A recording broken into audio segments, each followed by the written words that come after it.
Hello everyone and welcome back to Every Other Saturday. So in today's video we're going to discuss the upcoming game today at home against Dundee United. Nice wee rivalry to get our teeth stuck into on match day number 30. As always guys, welcome to the channel, and if you're new round about here and if you're enjoying the content, consider hitting a wee like button down there, and also if you haven't done so already, smash the subscribe button.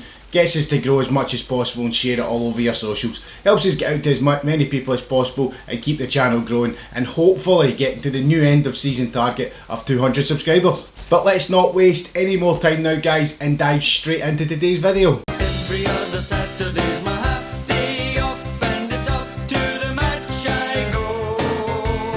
Happily we wander down the Copeland. Well guys, after the midweek heroics there, I think we're all still on a little bit of a high, but it's now time to get back to league duties and focus on the next task at hand. There's a nice wee side of hatred to this game as well, which makes the 3 points that are on offer slightly more enticing to myself, so I'm looking forward to getting stuck into this one today.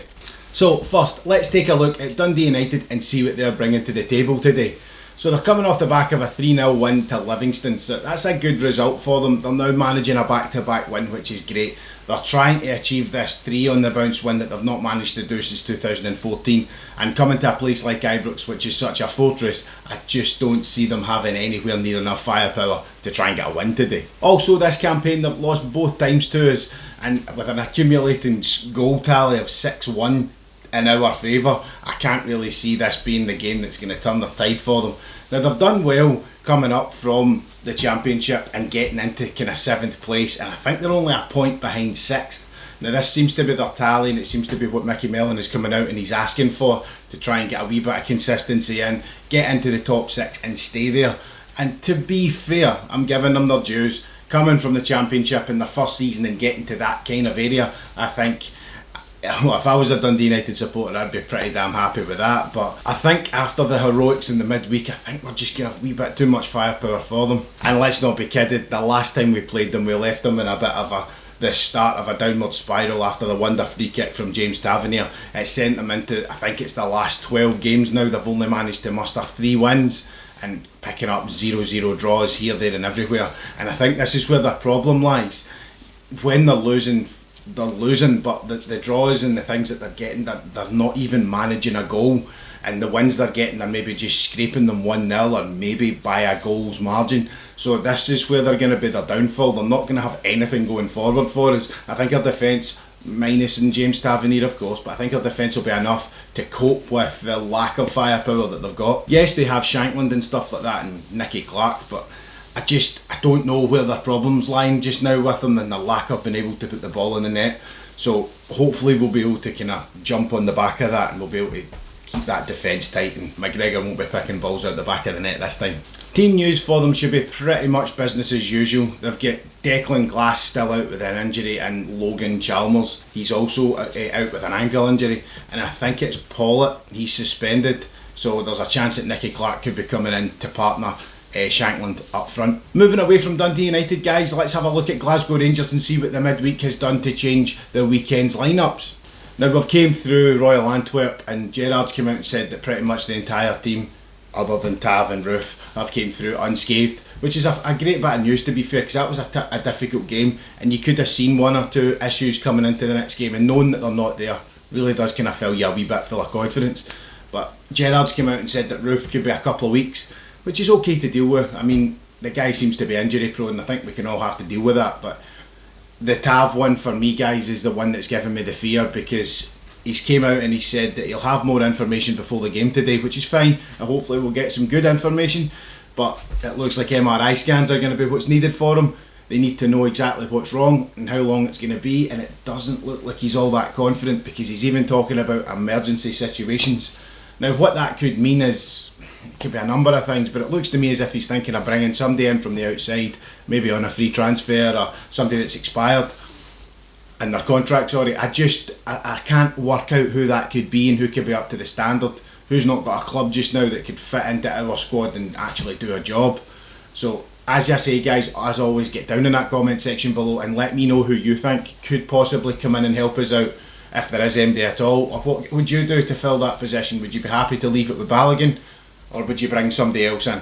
This injury needs to be one that's looked at properly, and for me it could be a complete and utter season changer. I know there's not a lot left, but it could be, the rest of the season could be a fully different outlook, because he brings a lot to our game, James Tavernier. He's got so much going forward. He is a good leader, no matter what you guys think. My personal opinion, I think he has got something good going when it comes to his leadership.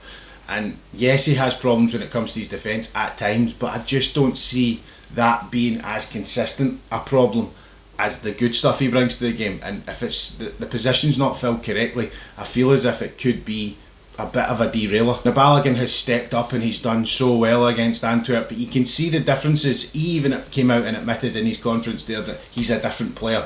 You can see that when he has got the ball, there's not the same attacking drive from him, so that's the complete right hand side almost eliminated from the Tavernier side of things, and the ball's been played in, the penalty taker, the free kick taker, you know what I mean, there's a lot missing there. So if it's not filled correctly, we may see issues towards the end of the season. But one thing I would like to touch on, guys, and I think we all need to make it abundantly clear that I can imagine that Patterson will be sitting at home right now with his head in his hands, thinking to himself that I bet you that party was not just as important as it is now, because this is his chance, to be honest. Tav out for a possibly a substantial period of time.